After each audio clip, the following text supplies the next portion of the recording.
Hi guys. So எல்லாருமே வந்து RCB vs KKR மேட்சை பார்க்கறதுக்கு ரொம்ப ஈகராக இருந்திருப்பீங்க. அன்ஃபார்ச்சுனேட்லி மேட்ச் வந்து அபெண்டன்ட் ஆகிருச்சு டியூ டு ரெயின். ஸோ எந்த ஒரு பாலுமே அதெல்லாம் பவுல் பண்ணல. அண்ட் நிறைய ஃபேன்ஸ் பார்த்தீங்கன்னா வந்து ஒயிட் டிஷர்ட்டில் வந்திருந்தாங்க, அதாவது ஒயிட் ஷர்ட்டில் வந்திருந்தாங்க. பிகாஸ் ரீசெண்டாக விராட் கோலி அவரோட டெஸ்ட் ரிட்டையர்மெண்ட் அனௌன்ஸ் பண்ணியிருப்பார் இல்லையா. ஸோ அதனால் வந்து ஃபேன்ஸ் அவருக்கு ஒரு ட்ரிபியூட் கொடுக்குற விதமாக வந்து எல்லாருமே ஒயிட் ஷர்ட்டில் வந்திருந்தாங்க. பார்க்கறதுக்கு ரொம்ப நல்லா இருந்துச்சு. பட் உங்களுக்கு ஞாபகம் நினைக்கிறேன், இந்த பாலாப்பன ஆர்சிபி அட்மின் வந்து அன்னைக்கு சிஎஸ்கே ஆர்சிபி மேட்ச் பெங்களூர் நடந்துச்சு பார்த்தீங்களா. ஸோ எஸ், அந்த மேட்ச்சில் வந்து ஒரு குரூப் ஆஃப் பீப்புள் வந்து எல்லோவில் இருந்திருக்காங்க கைஸ். அதாவது எல்லோ ஷர்ட் போட்டுட்டு இருந்திருக்காங்க. இவங்க எவ்வளோ இன்செக்யூராக இருந்திருக்காங்கன்னா, அந்த எல்லோ ஷர்ட்டை ஒயிட் ஷர்ட்டாக மாற்றி வந்து அவங்க வந்து போஸ்ட் பண்ணி ஏதோ ஒரு வீடியோ பிக்கில் வந்து ரிலீஸ் பண்ணியிருந்தாங்க. நிறைய கான்ட்ரவர்சிலாம் கூட அது வந்து மாட்டிக்கிச்சு. மக்கள் எல்லாருமே வந்து பேஷ் பண்ணாங்க, டே இவ்வளோ ஏன்டா இன்செக்யூராக இருக்கீங்க அப்படின்னு. அண்ட் ரொம்பவே ஷாக்கிங்காக இருக்கிறது என்னன்னா, இந்த வருஷம் டீம்ஸ் எல்லாமே எவ்வளோ காம்படிட்டிவாக இருக்காங்க அப்படிங்கிறது வந்து பாயிண்ட்ஸ் டேபிள் பார்த்தாலே தெரியுது. பிகாஸ் 58 கேம்ஸ் ஆர் ஓவர் இந்த RCB and KKR match include பண்ணி நான் சொல்கிறேன். ஸோ 58 கேம்ஸில் இன்னும் கூட எந்த ஒரு டீமே அஃபிஷியலாக குவாலிஃபை ஆகல. ஆர்சிபி ஆர் ஆல்மோஸ்ட் குவாலிஃபை தான், பட் இன்னுமே கியூன்ற அந்த சிம்பிள் அவங்களோட பாயிண்ட்ஸ் டேபிளில் வரல. ஸோ அப்படிங்கிறப்போ ரொம்ப ரொம்ப காம்படிட்டிவாக இருக்குது. எனக்கு தெரிஞ்சு ஆர்சிபி டாப் 2 சீல் பண்ணிட்டாங்க. And probably GT with 3 games in hand அவங்க தான் வந்து அந்த செகண்ட் பொசிஷனை பிடிக்க போகிறாங்கன்னு தோணுது. தேர்ட் ஸ்பாட் கூட பிபிகேஸ் ஆல்மோஸ்ட் பிடிச்சிட்டாங்க. ஃபோர்த் ஸ்பாட் தான் it's going to be a fight between DC and MI. So எம்ஐயுமே வந்து 2 கேம்ஸ் இருக்குது. பட் டிசிக்கு வந்து 3 கேம்ஸ் இன் ஹேண்ட். ஸோ அவங்களால வந்து 3 கேம்ஸை வின் பண்ணாங்கன்னா அசால்ட்டாக குவாலிஃபை ஆக முடியும். இன்கேஸ் எம்ஐ வந்து ஒரு கேமை தோத்தா கூட வந்து அவங்க பயங்கரமான ஒரு சிக்கலில் வந்து மாட்டிப்பாங்க. ஸோ ரொம்ப ரொம்ப இன்ட்ரெஸ்டிங்காக வந்து இப்போ டேபிள் வந்து மூவ் ஆகிட்டு இருக்கு. ஸோ ப்ராக்ரஸ் ஆக இன்னுமே வந்து இன்ட்ரெஸ்டிங்காக இருக்கும்னு தோணுது. பார்க்கலாம். ஐபிஎல் 25 இந்த நேரத்தில் தாங்க களை கட்ட போகுது. இன்னைக்கு மேட்சஸ் பார்த்தோன்னா ஆர்ஆர் அண்ட் பிபிகேஎஸ் முதல் மேட்ச் விளையாடுறாங்க 3:30 PM ஆஃப்டர்நூன் கேம். ஸோ அந்த கேம் வந்து ஒரு டெட் ரப்பர் தான். பட் இருந்தாலும் பிபிகேஎஸ் வந்து டாப் 2 சீல் பண்ணணும் அப்படின்னு வந்து அவங்களுக்கு வந்து ஆசை இருந்துச்சுன்னா அவங்க இந்த மேட்ச் கண்டிப்பாக வின் பண்ணணும். ஆர்ஆர் அஃப்கோர்ஸ் அவங்க வந்து ஜஸ்ட் ஃபார் ப்ரைட் ப்ளே பண்ணுறாங்க.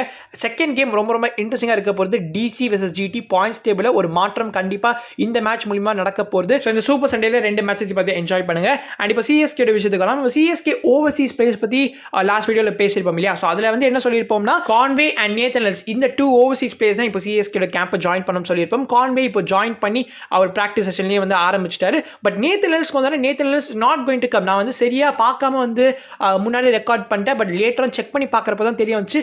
இஎஸ்பிஎன் கிரிக்கெட் போல வந்து அவங்க எல்லா டீம்ஸோட ஓவர்சீஸ் பிளேயர்ஸ் யாரெல்லாம் அவைலபிள் அப்படிங்கிறத வந்து போஸ்ட் பண்ணியிருக்காங்க. ஸோ இது வந்து எஸ்டர்டே போஸ்ட் பண்ணியிருக்காங்க ஓகேங்களா. ஸோ அதில் பார்க்குறப்போ நேத்தன் எல்ஸோட நேம் வந்து நாட் அவைலபிள் லிஸ்ட்டில் தான் இருந்துச்சு. ஸோ வந்து சிஎஸ்கேக்காக இப்போ 4 ஓவர்சீஸ் பிளேயர்ஸ் வரப்போகிறது கிடையாது. Rachin Ravindra, Jamie Houghton, Sam Karan and Nathan else. So CSK இப்போ அவங்களோட பிளேயிங் லெவலில் விளையாட போகிற அந்த 4 ஓவர்சீஸ் பிளேயர்ஸ் யார் அப்படிங்கிறத பார்த்தோன்னா, Devon Conway, Dewald Brevis, Matheesha Pathirana, Noor Ahmad. So இந்த 4 ஓவர்சீஸ் பிளேயர்ஸ் நம்ம சிஎஸ்கே கேகேஆர் கேம், அதாவது கடைசி மேட்ச் நம்ம வின் பண்ணியிருப்போம் பார்த்தீங்களா. ஸோ அந்த கேமில் விளையாட அந்த 4 ஓவர்சீஸ் பிளேயர்ஸ் தான் பார்த்தீங்கன்னா இப்போ சிஎஸ்கேக்கு இந்த வரப்போகிற 2 கேம்ஸ்ல வந்து ப்ளே பண்ண போறாங்க. அதுல எந்த ஒரு சந்தேகமே கிடையாது. ஃபேன்ஸுக்கு கண்டிப்பா ஒரு சந்தேகம் இருக்கும். இப்போ வந்து Jamie Overton, Sam Curran, Rachin Ravindra and நம்ம நேத்தன் எல்ஸ் இதுதான் அவங்களோட லாஸ்ட் ஸ்டாப்பா, அதாவது this is the last time we are seeing them in yellow jersey அப்படின்னு கேட்டீங்கன்னா மோஸ்ட்லி சாம் கரன் ரீடைன் செய்யப்படுவார். If Sam Curran is retain, Jamie Overton retain செய்யணுமா அப்படிங்கிறது டவுட்டா தான் இருக்கு. பட் சிஎஸ்கே முடிஞ்ச அளவுக்கு வந்து அந்த கோரை வந்து மெயின்டைன் பண்ணணும்னு பார்ப்பாங்க.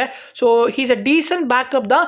பட் அவர் கரெக்டாக நம்ம யூட்டிலைஸ் பண்ணல அப்படின்னு நிறைய ஃபேன்ஸ் இப்போ வரைக்குமே வந்து வருத்தமாக வந்து சோஷியல் மீடியாவில் பேசிட்டு வராங்க. அதாவது என்னப்பா இவ்வளோ சூப்பர் லோவர் ஆர்டர் ஹிட்டரை வச்சுக்கிட்டு ஹிட்டரே இல்லை எங்கள் டீமில் அப்படின்னு வந்து அழுதுட்டு இருக்கீங்க.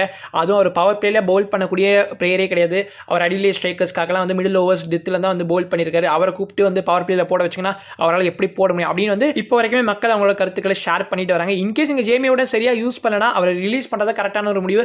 அட்லீஸ்ட் வேறு ஏதாவது டீம்லேயாவது அவர் ஷைன் ஆவார். இங்கே ஜஸ்ட் வந்து அவர் பெஞ்ச் தான் வார்ம் பண்ணிட்டு இருக்கிறதுனால மோஸ்ட்லி ஜேமியோடன் ரிலீஸ் செய்யப்படுவார். So this is the last time we are seeing Jamie Overton in yellow colours அப்படின்னு நான் ஃபீல் பண்றேன். நெக்ஸ்ட் நேத்தன் எல்ஸ், அதாவது இந்த சீசன்ல சிஎஸ்கேக்காக மோஸ்ட் அண்டர் யூட்டிலைஸ் பிளேயர் லிஸ்ட்ல பார்த்தீங்கன்னா நம்ம நேத்தன் எல்ஸ் தான் ஃபர்ஸ்ட்ல இருப்பார் நான் ஃபீல் பண்றேன். எல்ஸுக்குமே கண்டிப்பாக பெயின்ஃபுல்லாக தான் இருந்திருக்கும். ஏன்னா கண்டிப்பாக அவர் சிஎஸ்கேக்காக நல்லா கான்ட்ரிபியூட் பண்ணோம், நம்ம சிஎஸ்கேக்காக ப்ளே பண்ணோம் அப்படிங்கிறதுக்காக தானே வந்திருப்பாரு. ப்ரோ அவர் காசு வாங்கிட்டாரு, அவர் வந்து ப்ளே பண்ண வைக்கணும் அப்படிங்கிற அவசியம் இல்லை. அவர் பெஞ்சில் உட்காந்து அவரே வந்து ஜாலியாக தான் இருப்பார் அப்படின்னு சொன்னீங்கன்னா அதெல்லாம் வந்து வாய்ப்பே இல்லை கைஸ். இப்போ டெவால் பிரஸ் எடுத்துக்கிட்டீங்கன்னா அவர் வந்து 2.2 crores சிஎஸ்கே சைன் பண்ணியிருந்தாங்க. இன்கேஸ் காசு ஒரு விஷயமா இருந்துச்சுன்னா அவர் வந்து இந்த சீசன் விளையாடாம ஸ்கிப் பண்ணி அழகா நெக்ஸ்ட் சீசன் ஆக்ஷன்ல வந்து ஏதாவது ஒரு டீம் அவர் கண்டிப்பா 7 கோடி இல்லை 8 கோடி கண்டிப்பா சைன் பண்ணியிருப்பாங்க.